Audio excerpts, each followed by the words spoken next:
Just out of my bleeding shed again. Just going to start cocking around with this here Rover. Now I'll just show you what I've done before on the other videos that you missed.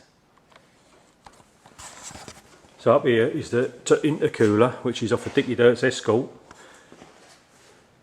but it's, I think I put it too high, so I might drop it down to here, so those pipes go straight through.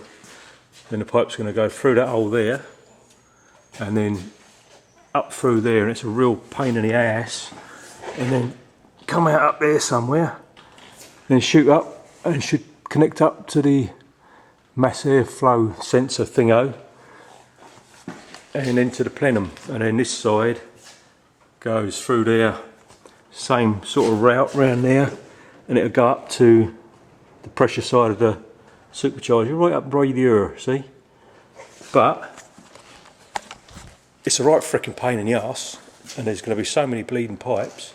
I'm going to have to cut this front bit out so that I can slot it back in, otherwise I won't be able to put it back on again, will I?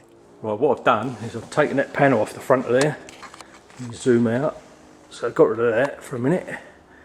Now we can see what we're looking at, and I have just taken the bracket from this side and put it that side, and the bracket from that side and put it this side, and turn them upside down. Now I've got that gap there, which is about 30 mil, so when I loosen the fixings off at the top of this, up here, and move those down, should line up those pipes when I put them through a bit better. Save me have to buy some dog leg bloody thing. And then I've just got to work out how I'm going to get my pipes through down here. I might have to make a little bit more of a relief there and just make it look pretty. Righty cokey. Now I've moved that down like that, so let's now level with the bottom of this chassis rail here. So I can now, I'm going to chop out, there's a bit of a gusset there, if you can see that. So I'm going to chop out that, and then chop out this gusset this side, and then I've got some formed bends I bought, and I'm going to actually weld those in to put the strength back in there, because if I take that out, it's going to take a bit of strength out the front cross member. So if I weld this sort of a U section in there, it can stay there and be painted when the car gets painted, and that'll stop it, stop the weakness. It'll be even stronger probably. Be bloody marvellous.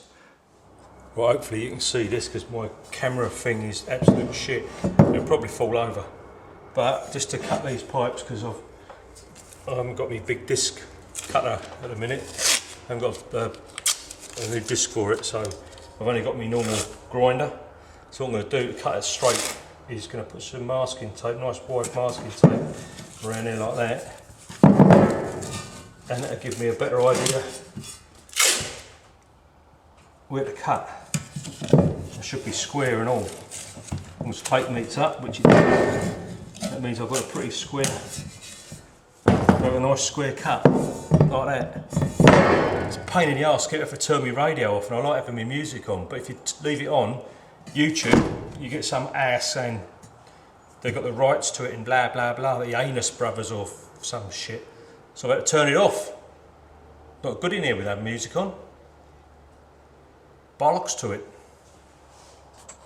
Right, let's cut around these things with this grinder now. It's going to be noisy, isn't it?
So that's that bit cut. I'm going to offer that up, see if it's going to fit. I have mainly cut out that little bit there, look.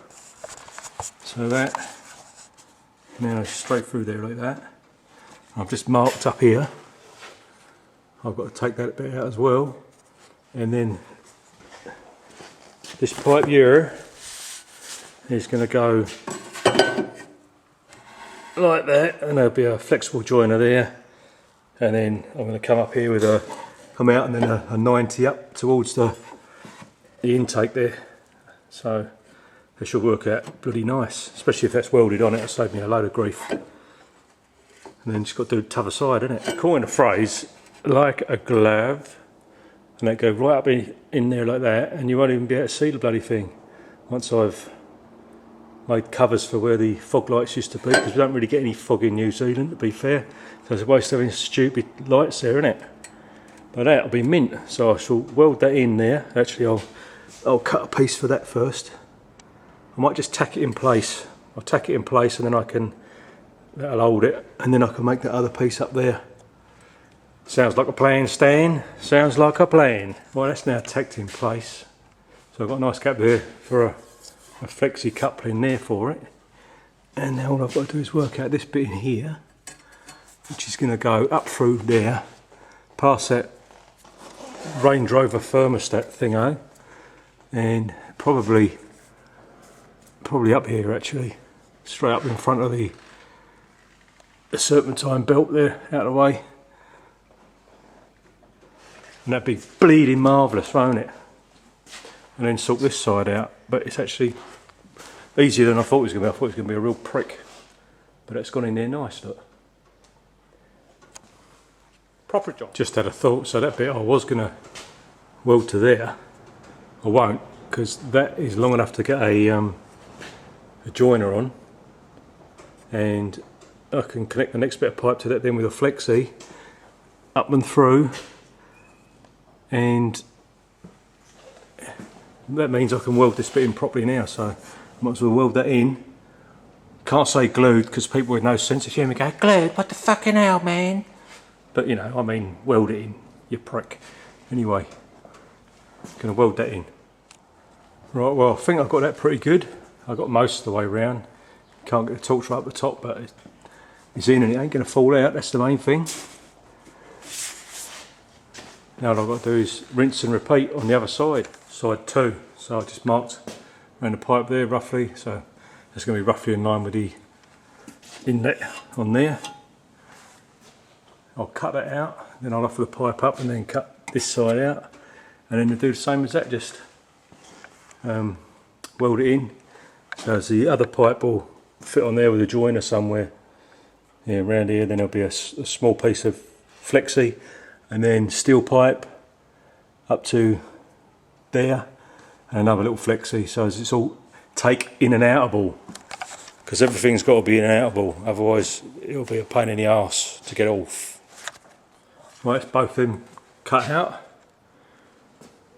Now all I've got to do is put a bit of power up there and just weld around it as far as I can get, and then that'll have to do today. So I've got daddy duties to do now, isn't it? So much easier working on these bloody things on a proper ramp. Look at that, that's my 2-post ramp. Paid $600 for it, second hand off some geezer who shut up his workshop. Gave it a Dulux overhaul, look at that. Replaced the limit switches because they was all disconnected so it don't go too far up, too far down, etc, etc. New chain. This is my new shed, which is freaking huge. I'll turn all the lights on.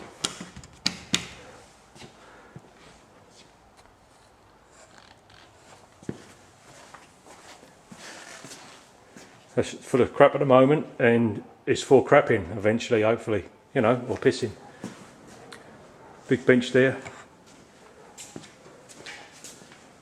Big ass cut off saw there, look. Many craps. And down this end is another bench for drilling, grinding, bashing, smashing. Shitty old lathe, but it does make stuff nearly round, so that still works until I can afford to get a bigger one. my shitty old forklift, which does go up but don't go down very well. And it don't go up very well either, to be fair. It doesn't do anything very well. It's pretty shit, but it's better than nothing. And then this is my wood butchery section over here, because in the daytime I'm either fitting these bleeding things here, heat pumps. I've got all those to go in over the next week and a bit, and also build tiny houses, and that's what I'm doing at the moment. It's just a cabin for someone. It's going to be a bedroom and a toilet and a shower. But due to the COVID-19 lockdown thingo, can't get any fricking bits, so it's just sitting there. God knows how long it's going to be there for now. It's already been too bleeding long. That's my shed. Well, there's the other one in. Now I've just got to try and fit that front panel back on, but they're both on there. And it don't look free bad, to be fair. Could even leave it like that, leave it open. It looked like a boy race car, won't it? At least they're in, and then it's just got to link it up top, get some flexies, and then we can see what it sounds like with a supercharger running through it. Bloody marvellous. So that's the front scuttle bit back on, and it fits, it all goes up, clears the pipes, and I'm going to make a panel to go in there to flush it back off again so you can't see the pipes. And then I've got the old, there's an old grill bit that goes about here somewhere, like got some fins on it. I might try and get that back in so as it hides the intercooler a bit, but just got to put the little air dam thing back on the front and see how that looks, and I reckon I'm on a winner, innit? Right, that's the front back together again with the pipes in there ready for some flexies. Join it up, just drop it down a bit, I think.